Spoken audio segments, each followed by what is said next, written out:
Bonjour, aujourd'hui nous allons observer et étudier les conséquences d'un agrandissement ou d'une réduction sur les aires et les volumes de différentes figures. Alors, première étape, les effets d'un agrandissement ou d'une réduction sur les aires. Alors, voici une propriété qui va nous suivre jusqu'au bout de cette partie. Eh bien, si les longueurs d'une figure sont multipliées par un nombre k, donc un coefficient d'agrandissement ou de réduction, qui serait positif, alors son aire serait multiplié par k au carré. Par exemple, si l'on considère les deux rectangles ci-dessous, voici un premier rectangle qui aurait pour largeur 1 cm et pour longueur 2 cm. Eh bien ici, on nous dit que le deuxième rectangle est un agrandissement du premier de coefficient k égale 3. Donc ceci signifie que toutes les longueurs ont été multipliées par 3. Ainsi, j'obtiens un deuxième rectangle qui aurait pour largeur 3 cm et pour longueur 6 cm. 1 fois 3, 2 fois 3. Mais lorsque je regarde les aires et que je m'appuie sur la propriété énoncée précédemment, je constate évidemment que les aires n'ont pas été multipliées par 3, mais par 3 au carré, c'est-à-dire par 9.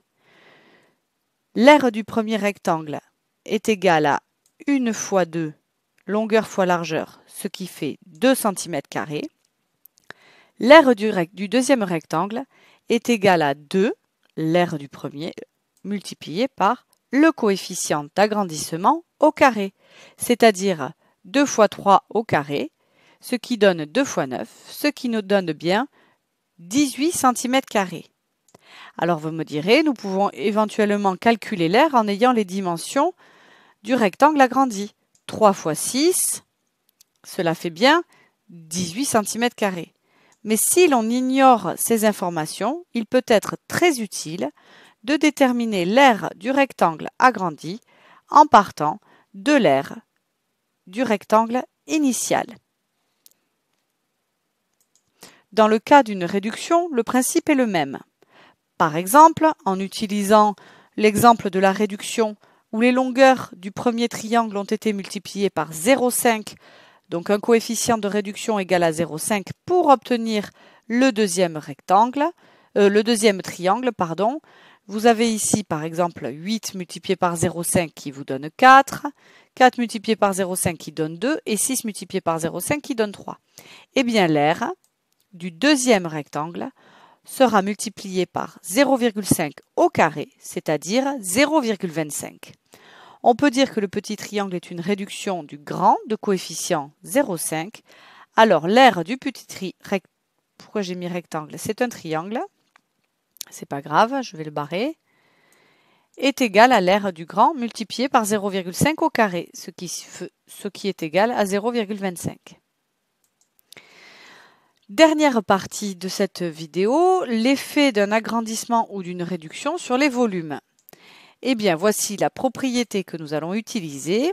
Si les longueurs d'une figure sont multipliées par un nombre k positif, alors le volume est multiplié par k puissance 3.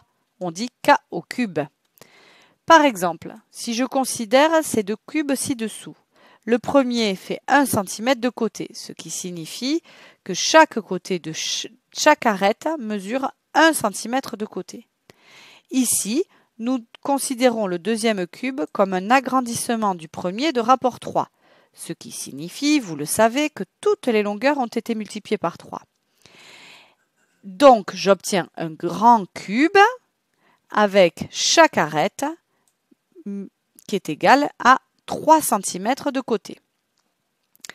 Eh bien, si je souhaite calculer le volume du second par rapport au volume du premier, eh bien, en ayant le volume du premier, 1 multiplié par 1 multiplié par 1, côté fois côté fois côté pour la formule qui nous permet de connaître le volume d'un cube, ce qui nous fait 1 cm3, eh bien, le deuxième sera égal à 1 multiplié par 3 au cube.